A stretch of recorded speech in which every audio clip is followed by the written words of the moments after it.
This is David Swann, Senior Healthcare Integration Consultant for MTM Services.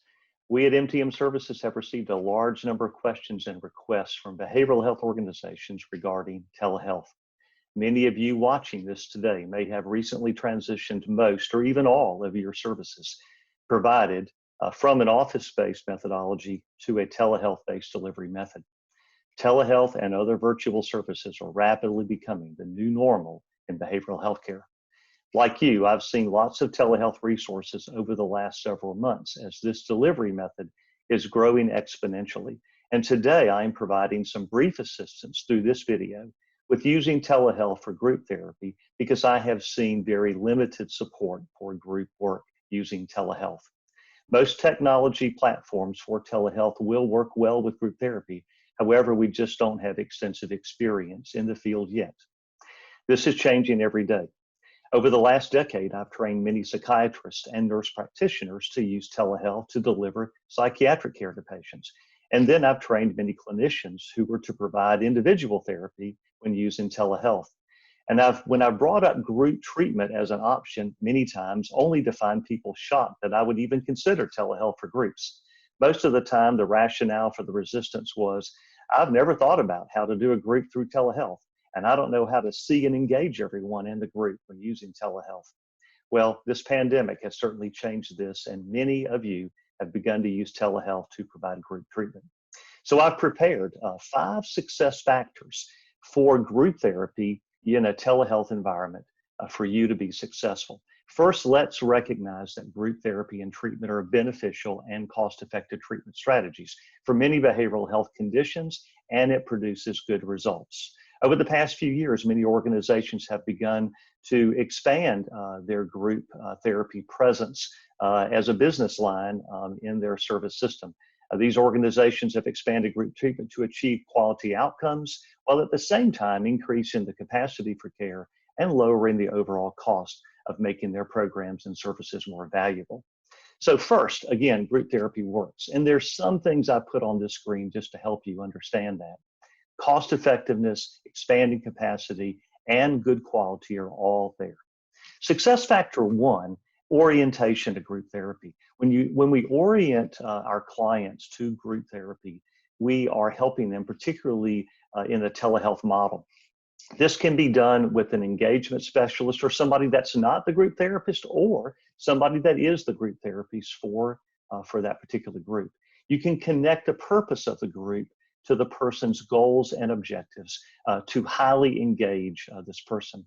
And you need to explain some of the group rules and norms in this orientation session and use motivational interviewing to get the commitment. For example, confidentiality, attendance, and anything else that you might want to go over in this first session. Usually this is done in an individual session and can certainly be done via telehealth. So engage, connect the purpose of the group to the client's goals and objectives, and explain some of the group rules and norms that the client should anticipate. Sometimes clients will not want to go to group only because they just don't know what to expect. So it's our job to try to help them. Success factor number 2, focus on engagement and do this way early on. Using the client's goals and objectives, match those objectives to the group, as I stated earlier, but make this tailor-made for the clients. This is why I've selected you for this group. This is why you're a perfect match for this group. You also want to assess the readiness for change and use this with all members and adjust expectations. Again, this is a focus on engagement. So helping people to engage quickly, as I've shown here in red, engage, engage, engage, using the client's own goals and objectives, make it personal to them, and then assess their readiness for change.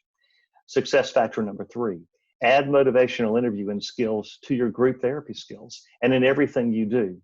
I've been known to say lately, tell anything when it comes to these kind of examples. And I also say motivationally interview everybody and use it at every point in the process. So you want to continuously resolve ambivalence.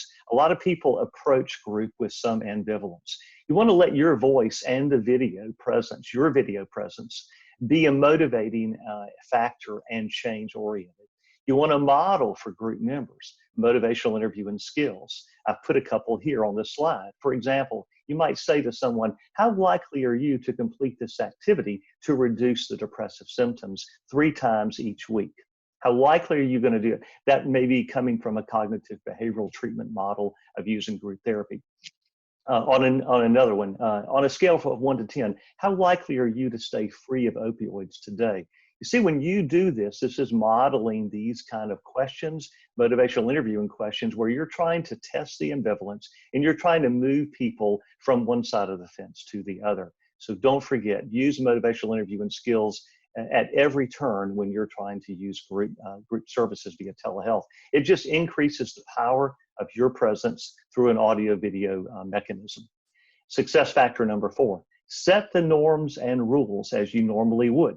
So you might have, again, typical norms and rules. You might do this in the orientation session, but you can't get to all of them until you get to some of them, until you get into the group setting. So maybe typical norms and rules may be on time, attendance, and participation, avoiding bullying, gossip, intimidation of group members, confidentiality, and privacy. You may start in your orientation with those. But when you're doing group, you may want to address the following: recording of group sessions by the members. Of course, you don't want to have this happen, but if mobile phones or other devices are brought into a group session in the person's home or wherever they're located at, you could be taking the risk of that. So you want to be pretty explicit about that. Turning off phones. Now, I just did a group this morning, actually, it was interesting, and someone was using a mobile phone as their televideo device.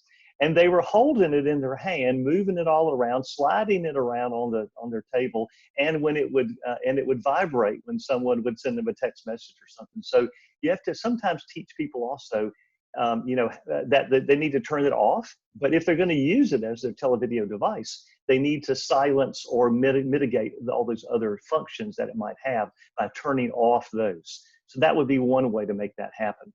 The appearance and dress of members, one I hear a lot about, particularly in the community mental health settings where they might be using telehealth now. And so you want to establish some norms for that. I really like using a recovery model for that, to teach people and to ask them what recovery means and what it looks like to them early on in the course of their treatment episode. So early on, about what does recovery look like and how does our appearance share that? Prohibiting non-group members from attending or participating.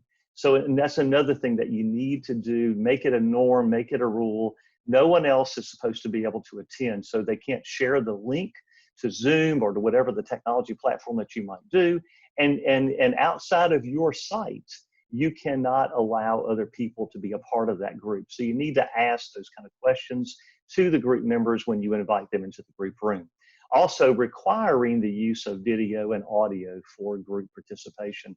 Everybody that does group therapy, as a professional, wants both of those platforms. You want the audio and you want the video to do the most good for your clients. And lastly, success factor 5 is getting comfortable with telehealth. And in this slide, I'm trying to help you with the client's point of view. So clients, some of them are going to be new to telehealth, and they're going to follow your lead and model your behavior. So if you're doing this well, if you know how to do this well, this is going to help them to model after you. So practice with family or friends before you do it with your group members, and get a little bit proficient about that. Once the clients do receive telehealth several times, a rhythm is going to begin, and you're going to see the rhythm begin in a group. And they're going to start displaying the interaction that's worked for them and that this group has been about. In other words, you're going to see that norm, and you're going to like that. When you have things that you like that work well for the group, you're going to want to use those with other groups, and you'll try to norm those in the other way. For many, again, you're going to be giving them their first experience with telehealth. And for that, you need to understand it. You need to help them to understand that this is new and that this might be a little bit of a challenge. So it might take a little bit more time. You might have to pay a little bit more attention to getting people, to be able to participate and to engage.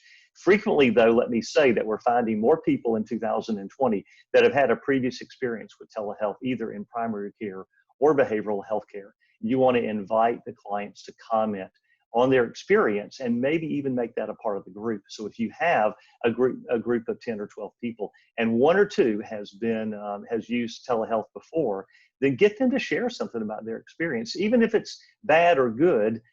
Be ready to reframe, be ready to emphasize, be ready to grab something that you can use and to try to help that client. So thank you for participating today. Good luck in your group therapy.